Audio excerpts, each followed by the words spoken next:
Hello દોસ્તો, જય શ્રી કૃષ્ણ. આજે હું તમને એક વાત કહેવા માંગુ છું. વિદ્યાર્થી જીવનમાં શિસ્તનું મહત્વ અનન્ય છે.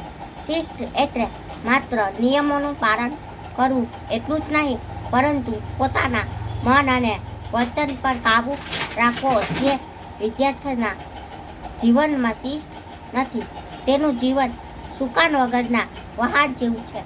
શિસ્તબદ્ધ વિદ્યાર્થી સમયનું મૂલ્ય સમજે છે અને પોતાના લક્ષ્યને પ્રાપ્ત કરવા માટે સતત પ્રયત્નશીલ રહે છે.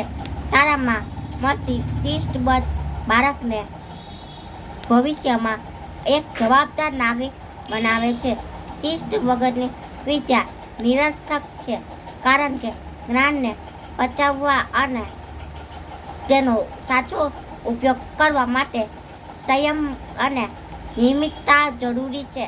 આમ, સફળતાના શિખરો સર કરવા માટે શિસ્ત પહેલું પગથિયું છે. જય શ્રી કૃષ્ણ. તમને મારો વિડીયો ગમ્યો હોય તો વિડીયોને લાઈક, શેર, સબસ્ક્રાઈબ કરજો.